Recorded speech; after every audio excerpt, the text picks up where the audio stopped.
Guys, may isi-share ako sa inyong location, kabayan ko. Ito pala yun ang Commonwealth Avenue. Maluwag pa ngayon ang traffic dahil umaga pa lang, hindi pa rush hour. Pero may time minsan mga kababayan ko na sobrang traffic dito sa location na ito.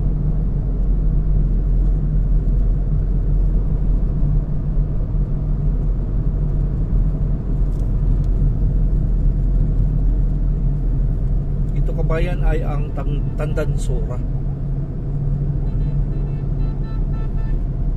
Tandansura Commonwealth Avenue.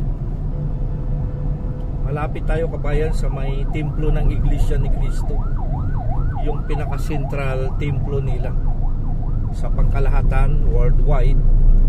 Dito sa left side, dito matatagpuan kabayan, at hindi na natin natamaan ang ating kamera.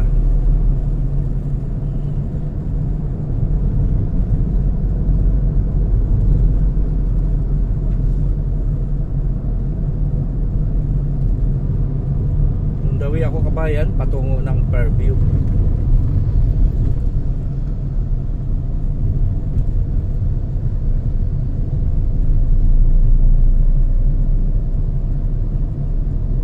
Dito build up ng konti,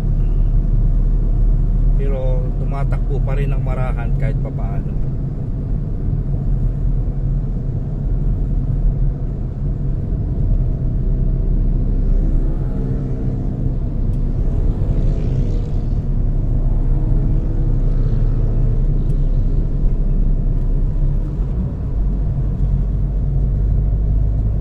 Sa location dito kabayan, mayroon tayong tinatawag na maximum limit speed.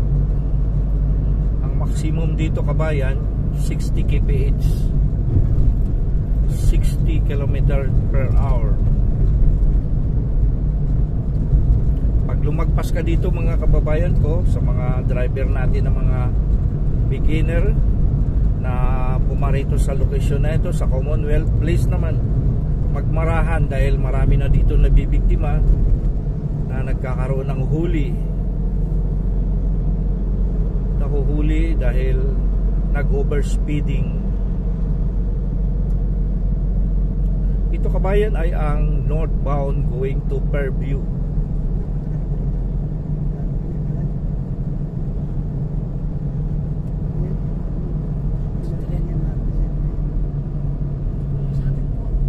Dito rin kabayan matatagpuan ang magandang proyekto ng ating gobyerno, ang tinatawag na MRT-7. Mahabang linya ng train going to SM North at Trinoma. Location siya kabayan ng EDSA naman yon. Mayroong 3 istasyon na magtagpo sa location ng MRT SM North Trinoma. 3 train station ang magkakaugnay doon kabayan, kagaya ng MRT3, LRT1 at saka MRT7. Ito naman ay ang MRT7 going to San Jose del Monte, Bulacan. Ang haba ng kanyang lalakbayin, umabot siya ng 28.2 kilometers ayon sa mga nakikita kong report ng mga nakasaad dito kabayan.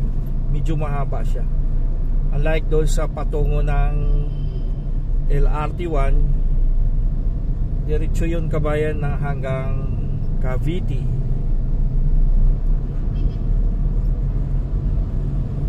Ito naman kabayan ay ang lugar ng Holy Spirit.